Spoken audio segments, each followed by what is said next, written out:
ஒரு பாத்திரத்தை எடுத்து ஸ்டவ்வில் வச்சு சூடு பண்ணிக்கோங்க. அதில் தேவையான அளவு எண்ணெய் சேர்த்துருங்க. பட்டை, லவங்கம், பிரியாணி இலை சேர்த்துருங்க. நீல வாக்கில் அரிஞ்சு வச்சுருக்கிற வெங்காயத்தையும் சேர்த்துருங்க. நல்லா வதங்கணும் வெங்காயம். அப்படியே நல்லா கிளறி விட்டுக்கினே இருங்க. இது கூட கருவேப்பிலை சேர்த்துருங்க. கருவேப்பிலை சேர்த்த உடனே நல்லா கிளறி விடுங்க. இப்போது மஞ்சத்தூள் போட்டு வாஷ் பண்ணி வச்சுருக்கிற சிக்கனை சேர்த்துருங்க.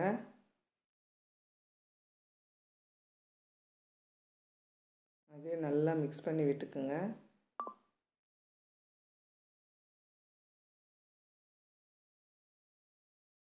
நல்லா எண்ணெயிலே கொஞ்சம் நேரம் வதங்கட்டும்.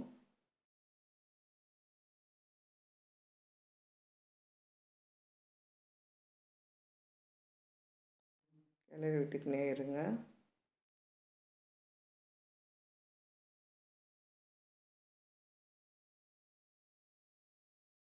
உப்பு சேர்த்துருங்க. தேவையான அளவு உப்பு சேர்த்துட்டு நல்லா மிக்ஸ் பண்ணுங்கள். சின்ன வெங்காயத்தை கொஞ்சம் அரைச்சி வச்சுருக்கோம், அதையும் சேர்த்துருங்க.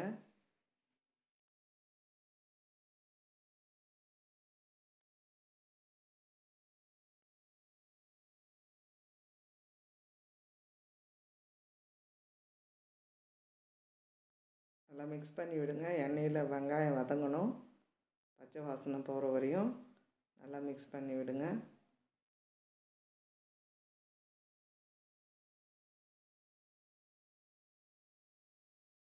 மஞ்சத்தூள் கொஞ்சம் சேர்த்துருங்க. மஞ்சள் தூள் சேர்த்துட்டு நல்லா மிக்ஸ் பண்ணி விடுங்க. இப்போது 4 ஸ்பூன் தனியாத்தூள், 2 ஸ்பூன் மிளகாய்த்தூள் சேர்த்துக்குங்க.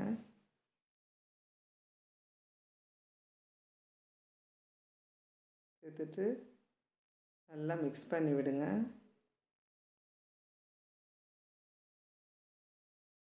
நல்லா பச்சை வாசனை போகிற வரையும் நல்லா எண்ணெயிலே கொஞ்சம் நேரம் விடுங்க. மிக்ஸ் பண்ணிவிட்டு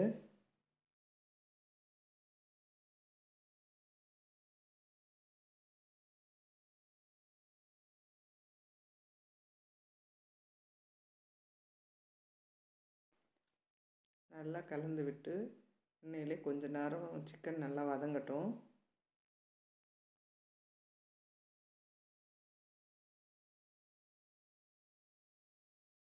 அப்பப்போ கிளறிக்கிடுங்க, அடி பிடிக்காத மாதிரி. இப்போது இஞ்சி பூண்டு பேஸ்ட்டு சேர்த்துருங்க. அதையும் போட்டு நல்லா மிக்ஸ் பண்ணி விடுங்க. பச்சை வாசனை போகிற வரையும் நல்லா எண்ணெயிலே வதங்கட்டும்.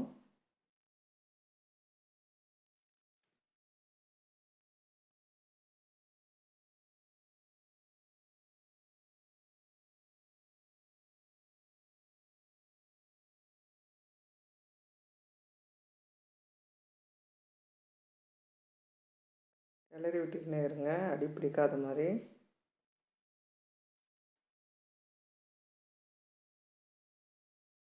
பாருங்கள், சிக்கனும் இஞ்சி பூண்டு பேஸ்ட்டெல்லாம் நல்லா வதங்கிடுச்சு. கட் பண்ணி வச்சுருக்கிற தக்காளி சேர்த்துருங்க. அதுவும் நல்லா மிக்ஸ் பண்ணி விடுங்க. அதுவும் நல்லா வேகணும். அப்பப்போ கிளறி விட்டுக்கினே இருங்க. இப்போ தேவையான அளவு தண்ணி சேர்த்துருங்க. சேர்த்துட்டு நல்லா கொதிக்க விடுங்க. சிக்கன் அதிலே வேகணும், நல்லா வேக விடுங்க. சிக்கன் வெந்த உடனே அரைச்சி வச்சுருக்கிற தேங்காய் பால் சேர்த்துருங்க. தேங்காய் பால் சேர்த்துட்டு நல்லா கொதிக்க விடுங்க.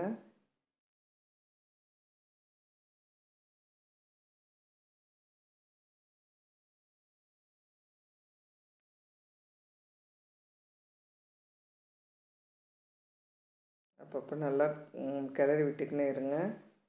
தேங்காய் பால் கொதி வந்த உடனே ஆஃப் பண்ணிவிடுங்க. அது மேலே கொத்தமல்லி தழையை தூவிடுங்க. பாருங்கள், சிக்கன் சால்னா ரெடி ஆயிடுச்சு. இட்லி, தோசை, சாதம் எல்லாத்துக்கும் வச்சு சாப்பிட்றதுக்கு நல்ல டேஸ்ட்டாக இருக்கும். நீங்களும் செஞ்சு பாருங்கள். உங்களுக்கு பிடிச்சிருந்தா லைக் பண்ணுங்கள், ஷேர் பண்ணுங்கள், சப்ஸ்கிரைப் பண்ணுங்கள். தேங்க்யூ.